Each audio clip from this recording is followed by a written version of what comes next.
Welcome to First Strike here on VSiN. I'm your host, Dave Ross. For the next hour, we're going to break down UFC 296.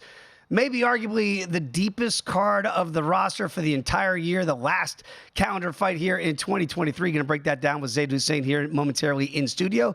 Finocchiaro, Reed Kuhn, and Jordan Sherwood. A quick look back, what we saw last weekend right here at UFC Apex. And Song Yadong keeps on moving on up in the world. A unanimous decision, very easy decision over Chris Gutierrez. And maybe the co-main event was the one that really, I think, was a little bit eye-opening there for Khalil Rountree. That power on display again with a TKO win over the Lionheart Anthony Smith. Just saying, I'm not a matchmaker.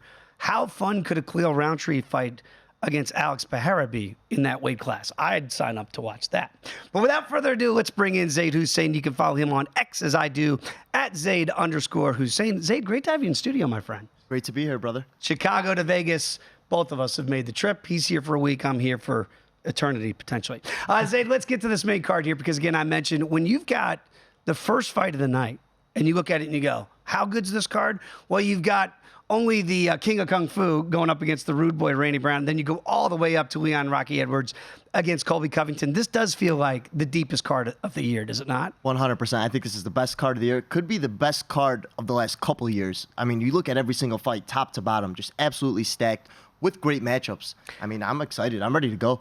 You know, it's funny because you and I will text a little bit before the show, and I know that without telling which side I'm on here, this Leon Rocky Edwards main event against Colby Covington here for the welterweight title, there are really strong opinions. I do feel like kind of on both sides here. The money is coming in on the champ, on England's own Rocky Edwards here, now up to $1.66. You know, last week you could have got a plus $1.05, plus $1.20. Now you can get plus $1.40 on Colby Covington. Is this just a stylistic matchup, and depending on which style you think is going to prevail, that's the side you're on? Yeah, I think there's so many differentiating opinions on this fight. Overall, when you look at Colby Covington, he's a fighter, we know what he's going to do. He's going to pressure forward, he's going to look for takedowns continuously. But fighting a guy like Leon Edwards, where we've seen in the past him being able to get back up, defend takedowns, we saw what he did with Kamaru Usman. He's very dangerous with his leg kicks. He's going to be able to kick at range, he's going to be able to keep it standing. I think he's going to be able to take him out, and it's effective in the price now at minus 160. I'm all over Leon Edwards here in this fight. You know, and I look at the total as they populate here on a Tuesday, and the total does say it's juiced heavily to the over. 4.5 rounds at minus $1.80. I feel like that price tag might be a little bit too steep because you just mentioned you kind of like Leon, I'm assuming, by KO, TKO, or DQ. That'd be plus 375. And for Colby, to me, the manner of victory could be a submission, potentially, if he's able to get him down. That's 10-1. Do you see finishing potential either way here?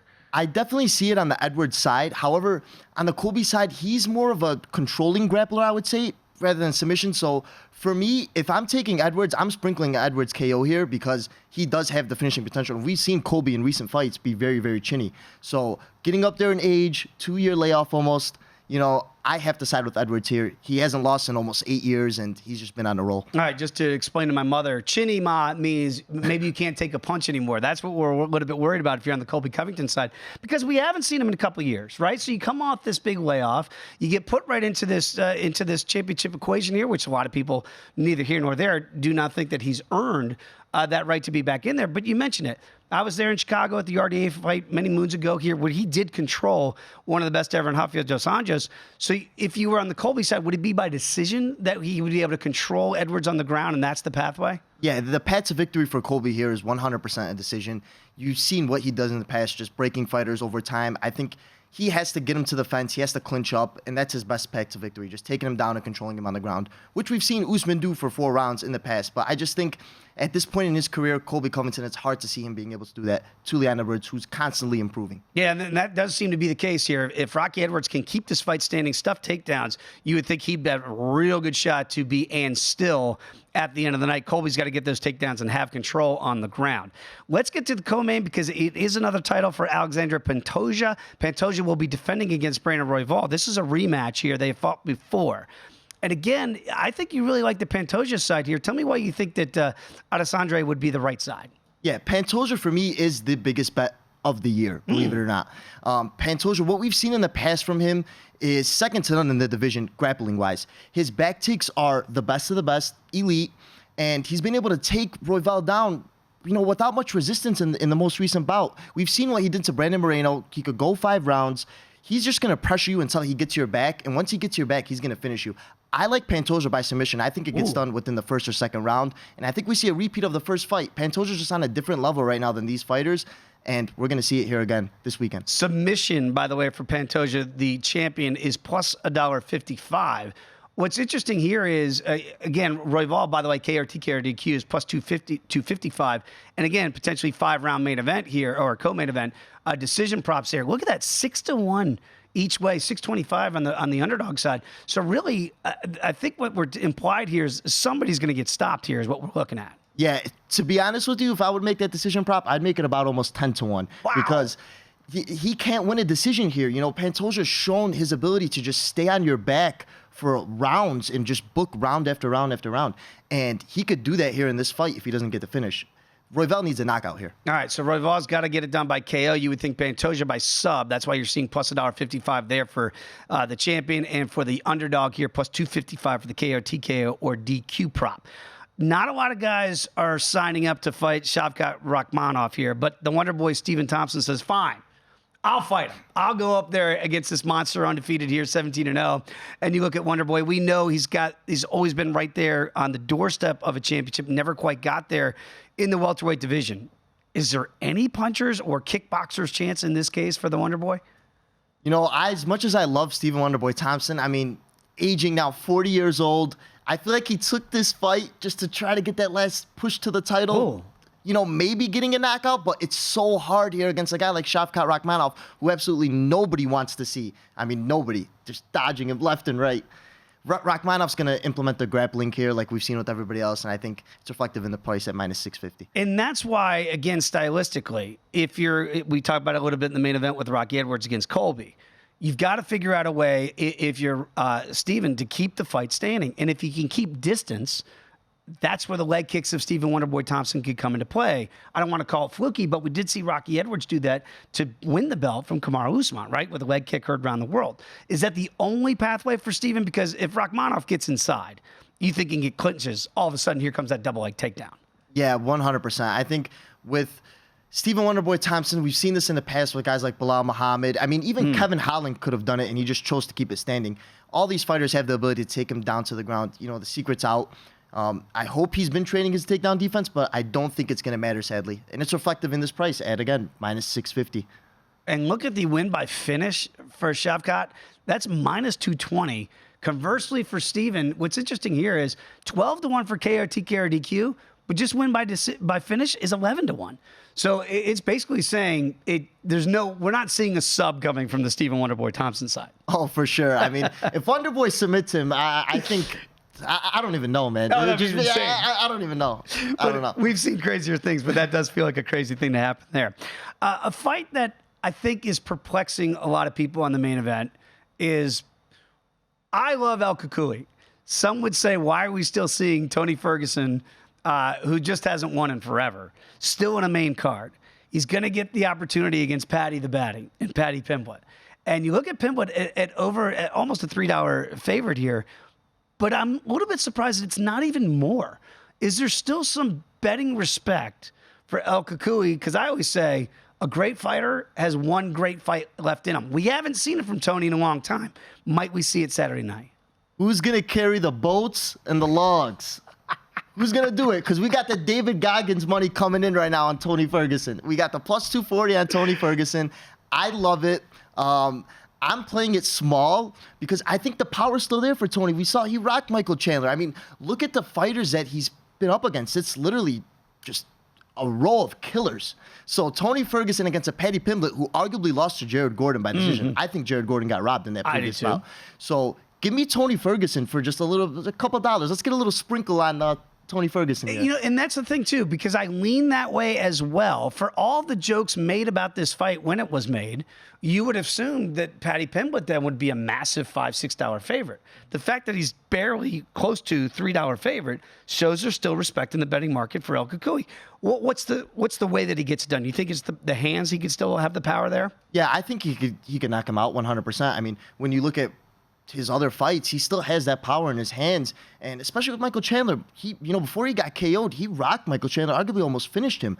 So this is a fight where there's always 4 or 5 fights that get parlayed with the heavy favorites. We're going to see Ian Gary, Rachmanov. We're going to see Paddy Pimblett. And there's always that one guy that ruins those parlays, Dave. And I think it's going to be Paddy Pimblett this weekend. Plus 775 if you think El Kukui could get a knockout of Paddy the Batty. One more fight to get to you in the main card. Vicente Luque back in there against Ian Gary. There's been a lot of talk on the internet about Ian Gary, things going on outside of the octagon. Will it affect his charge here just at 26 years young in the welterweight division? He feels like he's ascending, but I wonder if Luque, I mean, look at how big a dog Luque is here at plus 275. Is this a live dog scenario?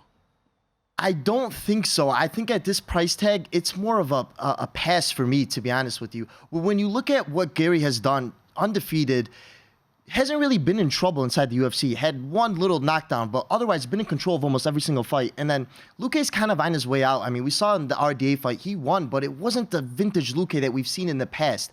I think this is an Ian Gary decision written all over it. He might be able to take him out late as well. All right, let's see if he can get it done. And again, if you think it's going to be by decision, you get plus money right now on Ian Gary instead of laying that big price tag. Zayd, always great to have you in studio, my friend. Enjoy the fight Saturday night and enjoy Vegas. Thanks, brother. There he is, everybody. Zayd Hussein. Give him a follow on X as I do at Zayd_Hussein. We're going to Arizona next to catch up with the one and only Lou Finocchiaro. Come on back. It's First Strike right here on VSiN.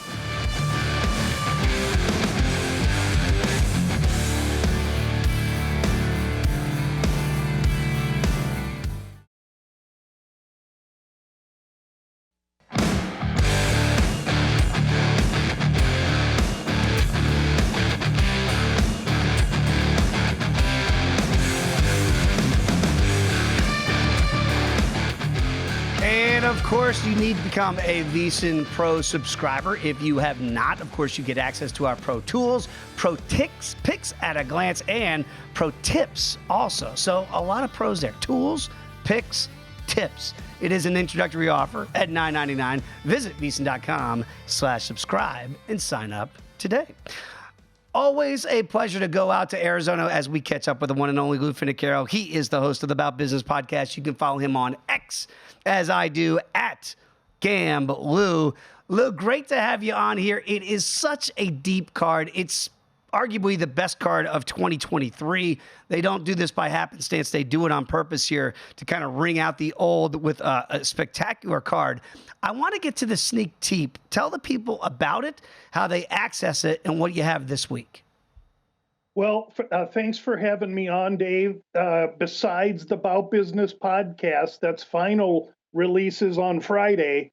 Each Monday, we preview the card by looking at the lines, where they opened and where they've moved since the openers. And that's the sneak teep. It's available each Monday wherever podcasts are. And we're just scratching the surface early in the week, trying to make observations, a couple of which that we made on the sneak teep yesterday, I'll bring up in one or two of the fights that we discussed today, hopefully. Absolutely love it. And again, the early bird gets the worm because these numbers have been on the move. We'll get to the main card here, but a couple fights that you have on the undercard. And again, such a deep card here that I think you've already found some value here to gear Ulanbekov against Cody Durden here. And I'm seeing Ulanbekov right now minus $1.70. The comeback on Durden is plus $1.42 here on the early prelims. And that's how deep this fight card is, that this fight is on the early prelims. What do you have here? What's the look ahead on this one?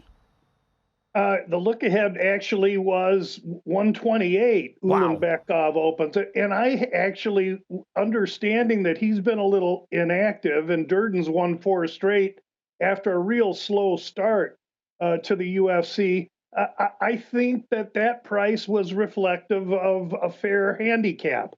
Now, the money going to Ulanbekov, I think I disagree with. As well, we know that the most profitable segment of betting MMA is that underdog that opens between 100 and 200 and grows, meaning they see that 150, or in this case, the 128 favorite, think that he should be favored more. They pile on and, in essence, offer more advantage or value to the other fighter. I think that's the case with Durden here. The key to this fight will be Durden's wrestling and his ability to go 15 full. I think this fight's close. It goes to the third, and that's where I think Durden will have some advantage. Yeah, we've seen it before with Durden, right? If this fight gets dirty and he gets it down to the ground and gets control time there and does not gas, he's got a good chance to win this one on the card. So plus $1.42, you're getting really good value there. Another fight that I'm actually very intrigued by, Ariane Lipski, the Queen of Violence, kind of resurrecting her UFC career a little bit here against Casey O'Neill. I saw Casey tweeting out she cannot wait to get after it against the Queen of Violence in this one. Are you finding an edge right now in the numbers here? Casey O'Neill, almost a $2 betting favorite. Yeah, this is one I've bumbled all over myself with. The About Business podcast has tried to use Casey O'Neill at openers, which was 166. And then I tried again last week at 210, minus 210. And I fanned both times. So finally this week, I decided in the sneak teep, we're definitely going to use her. I got her at a little bit better price. I used her in a parlay. But the handicap here is Lipski clearly an improving fighter, especially since she bellied up with Nunes and went to her training camp. Her striking's really improved. O'Neill came back off a knee, I think relatively quickly, to fight a capable Jen Maya and got beat in a tough fight. I think it was too quick on the bounce. I love her on the bounce here off a loss in this fight. And while Lipski is talented, this fight's shaded over 2.5, like 300. I look for Casey O'Neill to win a dominant decision or perhaps even finish Lipski late in this fight. O'Neill right now via decision is plus $1.25. If you think she can get the fight done inside the distance there, it's $2. So you can get some solid plus money there on a $2 betting favorite. I'm picking up certainly what you're putting down there. I do want to get to the main event because I feel like, and this is why I love this show, among other reasons, but you're going to get varying opinions sometimes in some of the biggest fights. And this is obviously for the welterweight championship of the world. It feels like Rocky Edwards is now starting to... It's starting to balloon up a little bit. It's now up to $1.66 here. Colby Covington on the comeback now is plus $1.40.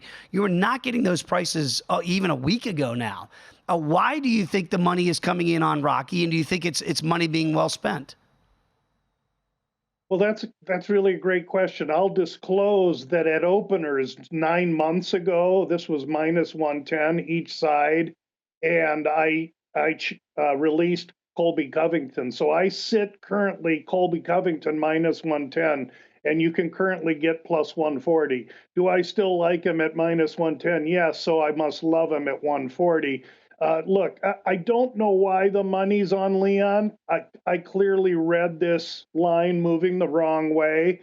I think Leon has a lot to answer. He's beaten arguably the welterweight GOAT in Usman 2 straight times, but this was an Usman that wasn't a wrestling Usman. His legs were gone, his knees were shot, and in the second fight, I believe he was compromised.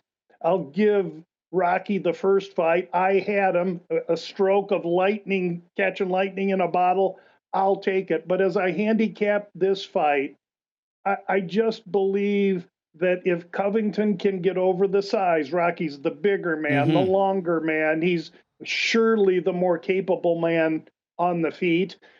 So Covington's plan is clear, and it's no surprise. He's going to have to be a wet blanket, press him against the fence, and find a way to get him down. I look for Colby Covington to be losing this fight for 3.5 rounds, and then in the championship rounds, I think that's when this fight turns. And it's the number one weapon that all wrestlers possess, and that's cardio. Well, and that's the thing. I'm surprised. I full disclosure here, I gobbled up some tickets at Colby at plus $1.20, not thinking this line move would go where it has gone. So I'm surprised like you are here.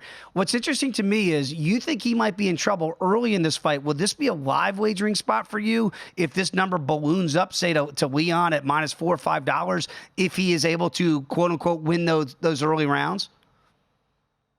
That's a really good question. It depends how the takedowns look. Mm-hmm. If Leon's too big, too strong, too fresh, and Colby's trying to take down a Sequoia Redwood, then that'll affect me negatively. However, if I see Leon beginning to tire like he did in the first fight against Usman, if there's duress, and listen, Covington is a lot of things. He's a pompous rear end, but he's also a college graduate and he's highly intelligent. Yes. And his fight IQ is off the chart. He knows he has to take Leon deep, and I'm looking for him to do just that. Yeah, again, go back to even the Tyron Woodley fight with Colby. He's not going to mess around on the feet. I can't see that scenario. He's got a clinch fight. He's got to try to take this fight down to the ground. I'm with you certainly on the pathways to victory there. Co-main event very quickly. Alexandre Pantoja is going to defend against Brandon Royval. This is a rematch here. Money's coming on Pantoja on the champ. He's now up to $1.85.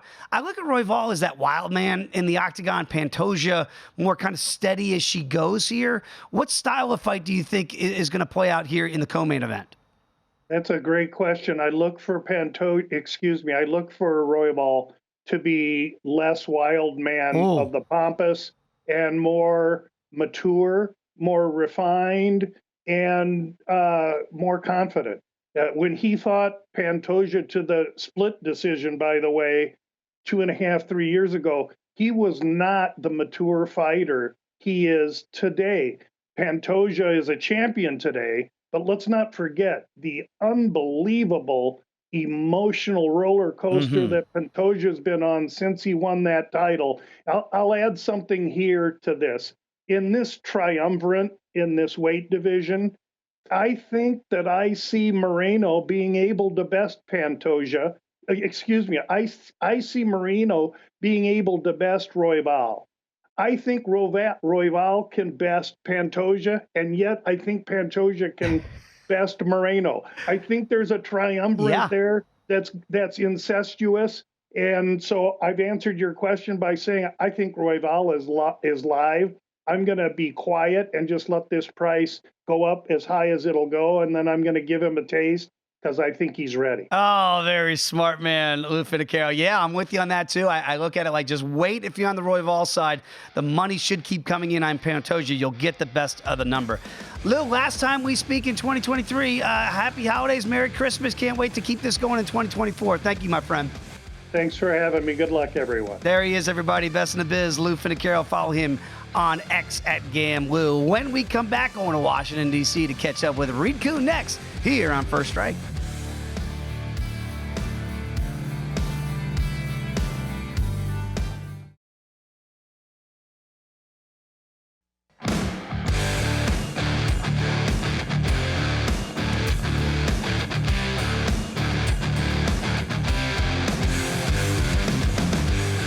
College bowl season is upon us, and VSiN has an early Christmas present for you. Not a VSiN Pro subscriber yet? Well, no problem. We're giving away this year's College Bowl betting guide to everybody. We've got spreads, totals, expert picks from the Golics, Steve Mackin, Brent Musburger for every single bowl game. Put a bow in this bowl season and get a free copy of our VSiN College Football Betting Guide absolutely free. Visit VSiN.com/bowl guide and get your free copy today. For the record, when Brett Musburger is giving out free picks, you need to get the bowl betting guide. Just going to leave it there. Let's go out to Washington, D.C. to catch up with our guy, Reed Kuhn. You can follow Reed on X, as I do, at Fightnomics. He is the author of a book of the same name. Reed, great to have you back on, my friend, as we get closer and closer to the last card of the year. What do you do when the UFC takes off? Do you just enjoy the holiday season and gear up for January 2024? I definitely get a little antsy after a few weeks of no fights because I have a nice routine, each week, run the numbers, write some articles, look forward to seeing where the lines go, doing a show with you. This is part of my weekly habit, so I will definitely get antsy. There'll probably be a lot of stress cooking. I'm sure it will be, but I can't wait to follow on X to see what you got cooking up for this one, because UFC 296, I don't even know if it's debatable. It feels like the best card, top to bottom, by far. And I mentioned something off the top, that when you have the Rude Boy against the King of Kung Fu to start off the night, the proceedings, if you will, it's going to be an incredible night of action. And I think you've got some data points on that fight in particular. What are you seeing for Randy Brown here against Muslim Salikov? Yeah, first of all, an 8-inch reach differential. This is probably one of the biggest differentials I've seen in recent history. I think I'd have to go back to like Stefan Struve versus Pat, Patrick. Oh, he fought someone that was like a foot Yeah, height differential. absolutely. Crazy. So Was it Patrick this is Cote, I almost. believe? I believe way back in the day. I'll have to come back to it. But in this case, an 8-inch reach differential is extremely unusual. And when I look at what makes someone effective defensively, it's avoiding those head strikes and being able to create space and not get taken down. John Jones is a great example of this because he is one of the rangiest guys in his division. He doesn't get hit very much because he controls that range. Randy Brown uses his range very effectively, and he's facing a guy who actually is somewhat hesitant as a striker. He allows people to outstrike him.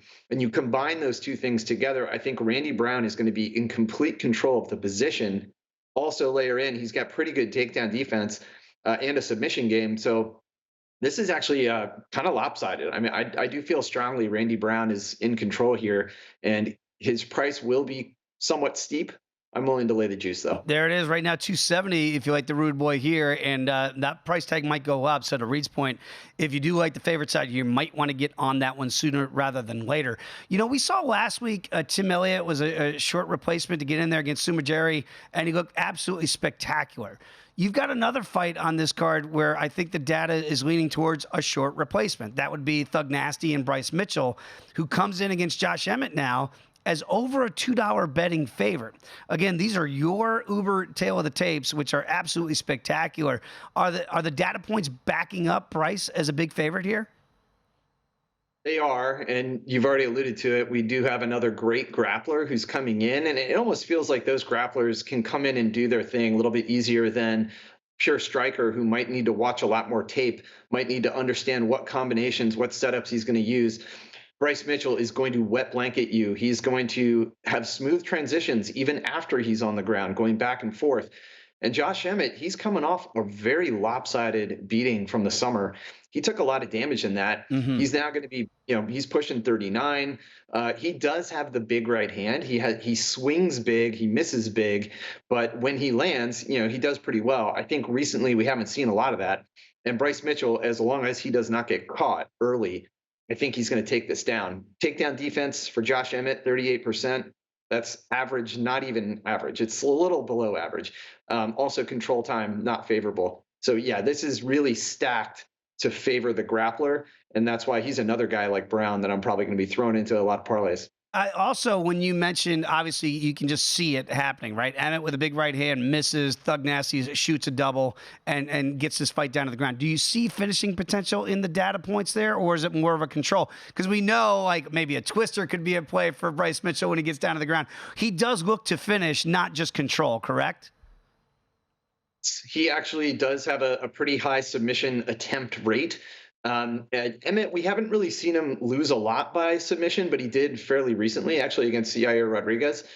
So he's not, undefeatable on the ground. So yeah, I do see finishing potential just because I think Mitchell's going to have a lot of opportunities. If he's spending over 10 minutes in control in a 3-round fight, he's going to have opportunities from top, from, RNCs.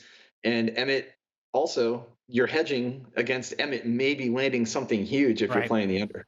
Yeah, it feels like it. So, again, win by finish. You can get plus money on Bryce Mitchell there if you think you can get it done inside of the distance. If it's going to go the distance, you're going to have about plus $1.25 right now on Thug Nasty to win if it hits the judges' scorecards. I get a little bit sad, Reed, sometimes when I look at your numbers, and because your numbers don't lie, and that's why you take the emotion out of it for somebody like me. When I look at Shavkat Rakhmonov, and look, Rakhmonov is just a beast that nobody wants to fight.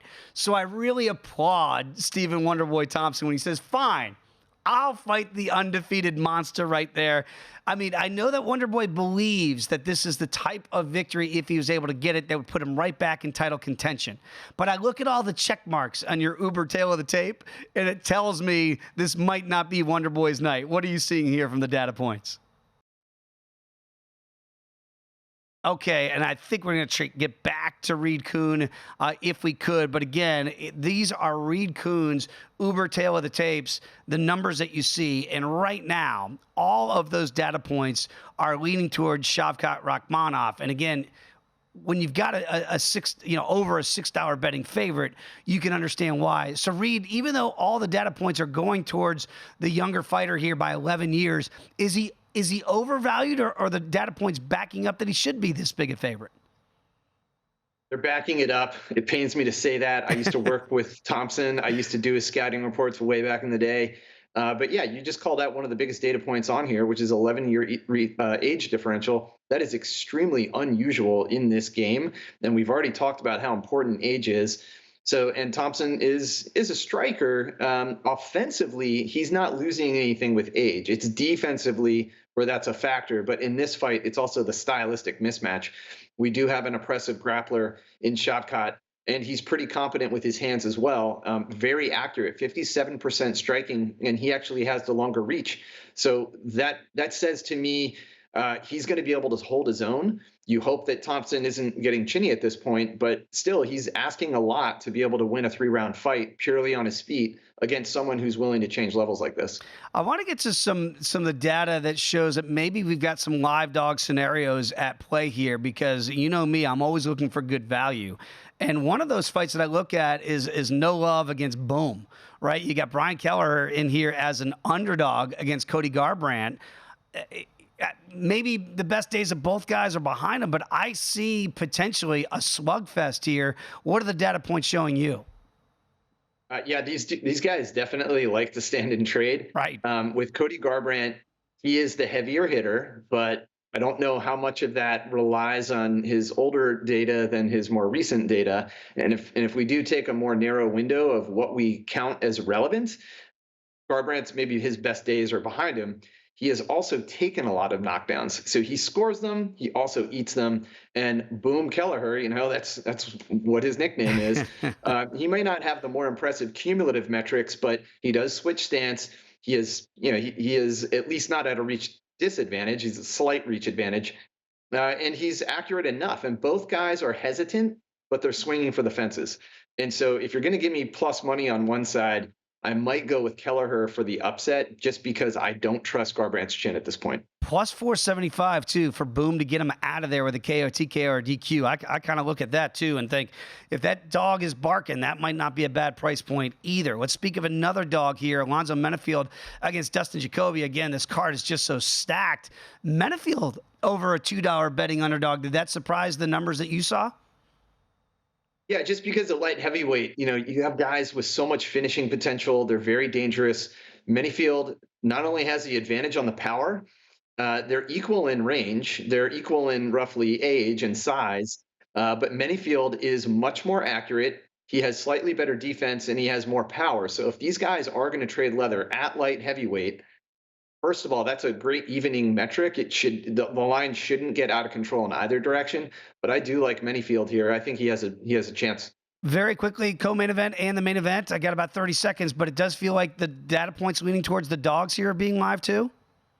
You got two live dogs. These are both very close matchups. I don't see the line diverging much from where it is right now, and they're both pretty close. To me, they both feel like coin flips. We've got Covington with the pressure, not the finesse, but definitely the stifling pressure, and I think that could win rounds.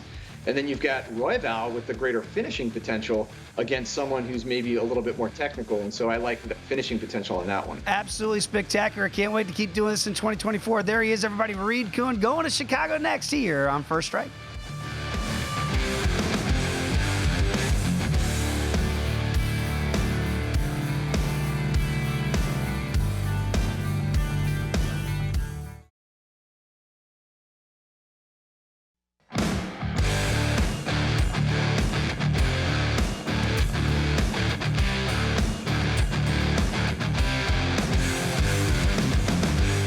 We roll on this edition of First Strike. Dave Ross here at Circus Sportsbook in fabulous Las Vegas, Nevada. We go to the second city to catch up with our guy, Jordan Sherwood. You can follow him on X at Wood on ESPN, the host of the Unnamed MMA podcast. Before we get into this electric card here at UFC 296, Jordan Sherwood, GM of the Chicago Bears. What are you going to do with Justin Fields? Do you keep him, or do you pick a quarterback with the number 1 overall?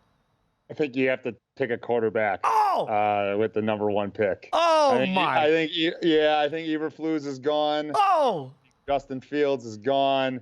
You're starting fresh with an offensive-minded quarterback. You're resetting your quarterback clock, and you're taking maybe it's not Caleb Williams number 1. Maybe you're packaging something to move to 2 or 3 and grabbing offensive lineman Marvin Harrison Jr. if he does opt to go to the draft.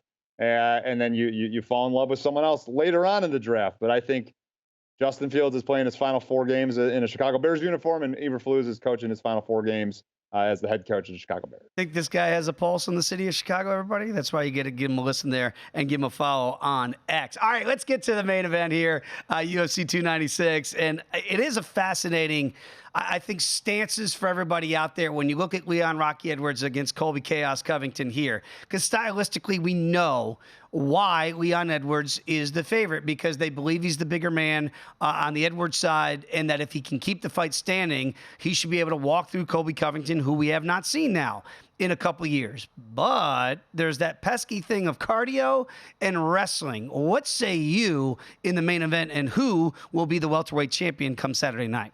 Yeah, it's been a tough week so far for me because I'm backing Colby Covington, and that's rubbing a lot of people the wrong way. And look, I like money, so Yes. my money's going to be invested in Colby Covington. And the reason I'm going to be investing in Colby Covington is because we know what Leon Edwards, the type of fighter he is. He does struggle with guys that get in his face. He prefers to move backwards as opposed to forwards. He has struggled with wrestlers, and albeit the one wrestler he struggled with was Kamaru Usman. But Colby Covington kind of brings a little bit of a different type of game plan from a wrestling standpoint. Doesn't have the power that Usman possesses. I think has probably the better takedowns and aggression. So sure, not dismissing that Leon Edwards was able to get over that hurdle and had one of the most miraculous comebacks we've ever seen in mixed martial arts, and then was able to back it up. But I could argue that Kamaru Usman was not the same fighter in fight number 2, or fight number 3, if you will, against Leon Edwards. And Colby Covington's not going to mess around with that. He's going to get in the face of Leon Edwards. And look, Leon Edwards, outside of the matchups with Kamaru Usman, never prepared for a wrestler. Look at the laundry list of fighters that he went through. He didn't get a chance with Bilal Muhammad because there was an eye poke a couple of seconds into that fight. And outside of that, he hasn't fought any wrestlers. So, yes, he's training for it. He's preparing for it. But at plus money where it is right now today on a Tuesday, I like the strategy of a guy in Colby Covington that could steal rounds, get some points, get this fight to the ground when he wants, and steal a championship. And look, we've seen crazier things. Sean O'Malley's the champ. Sean Strickland's the champ. Why not another guy in that ilk if Colby Covington getting the strap? Yeah, it's bizarre because I'm getting a lot of that too. Like, why are you backing Colby Covington? I'm like, because Leon Rocky Edwards is a back foot fighter. He likes to fight backwards. That is a terrible going back if you do that against a guy like Colby Covington, because he's going to be able to get you into the clinch and then shoot those double legs. I'm right there with you. To you now, will the price tag keep going up? Because if it does and you're on the Colby side, you just wait and get the better of the number. Yeah, no, I think it's going to hang around probably where it is, or it'll fall back in line of a pick 'em. I think the people are going to wisen up, realize stylistically this is a matchup that does favor Colby Covington. Leon Edwards would not be in this position if he didn't land a head kick in the 5th round in the final minute of that second fight against Kamaru Usman. So I think you've got to grab Colby Covington now, because I think the value will decrease on him come fight night. Let's get to the co-main event here. Alexandre Pantoja against Brandon Royval. This is a rematch, and Pantoja now the champion after dispatching Brandon Moreno. And, again, I kind of look at it like Pantoja, as great a run as he's been on, kind of steady wins the race sometimes with Pantoja, where Royval's been that wild guy in the octagon. Is the dog live to you, and what style of fight do you think plays out? I'll understand the argument why Brandon Royval would be a live dog. I think he's not the same fighter that got choked out by Pantoja when they fought. He's on a 3-fight win streak, looked really good in his victory over Nikolai the last time out. And Pantoja, look, is a crazy man at times as well. He gets in the firefights and he goes for broke. I just think he's a more cerebral type of fighter compared to Brandon Royval. And so I just think that he's just going to have the advantage everywhere. He's going to be prepared for the scrambles that Royval comes in with. He's going to be prepared for the crazy submissions that Royval and really the in-your-face, balls to the wall kind of out of the gates fight that Royval brings. So that's why I think Pantoja certainly is the side. I'd like maybe it to come down a little bit because the Pantoja's been in some wars, obviously the fights with Moreno, and at some point the wheels are going to come off. So I'm more comfortable in actually just the total and the under, coming in at 2.5, I think is a safer play. But I think Pantoja does get his hand raised once again, and I would not be surprised. He's hold for hold, punch for punch, submission for submission, and gets Royval out of there at some point before we go to the judges' scorecard. The under right now, which is amazing for a 5-round championship fight, is set right there, smack dab in the middle at 2.5. So the under, it is juiced that way to minus $1.40. So we're expecting finishing potential. So you mentioned Pantoja, you kind of lean towards that side, don't like the numbers so much. Is that win by finish at minus $1.25 something you might be interested in? Yeah, I think so. Because, I think Pantoja is just better everywhere, is going to be comfortable with this fight, goes to the ground in those crazy scrambles. And I could see Royval trying to attempt something, gives up his neck, gives up an arm, and Pantoja, locks something in.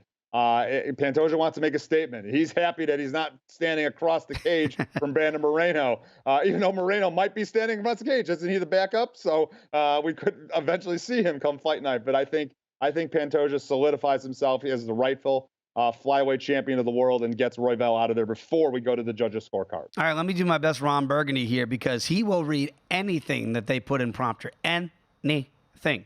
It says here that you have Rakhmonov here via violence. This is the Wonder Boy. This is Stephen Thompson. This is everybody's favorite MMA practitioner against Shavkat. Is he being fed to the wolves here? Yeah, and Mr. Nice Guy too. And look, it is surprising because Wonder Boy looked great the last time we saw him in December, stopping Kevin Holland. But I believe Shavkat Rakhmonov is going to be the future champion of the welterweight division. Maybe by the end of 2024. And I think he starts to let people understand how good he is by the way that he's able to handle Stephen Wonderboy Thompson. I would have loved to see Wonderboy, versus Pereira, but that fight wasn't able to take place. He misses weight. Rakhmonov is great everywhere. He can work takedowns, which is obviously, I think, the game plan he's going to look to institute. He's not going to want to mess around with a guy as crafty as anyone we've ever seen on the feet. That's not where Rakhmonov is going to have the advantage. So I think, once again, the takedowns are going to come in, some control, and either Thompson gives up his back and we get a rear naked choke submission, a guillotine, or Rakhmonov, I think, is going to get ground and pound win. I'm going to be really specific there. Rakhmonov is going to take advantage again. He's a finishing machine, and we see him solidify himself maybe as the number one contender at 170 after the fallout of Edwards and Covington. Stephen Wonderboy Thompson's, he says, I'm going to be champion still. Mark my words. He's got to go through Rakhmonov. Good luck to Wonderboy on that one.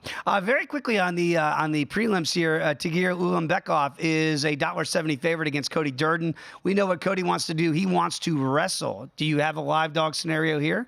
I do, because look, I think we know how good Cody Durden is. I think we know that he could go hard for the 3 rounds.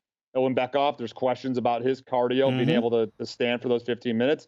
And quite frankly, we saw it play out against a guy that's maybe not going to be as scrambling as much as Tim Elliott, but Tim Elliott, with the same game plan, the same style, was successful against Ulanbekov. And I think Cody Durden knows that.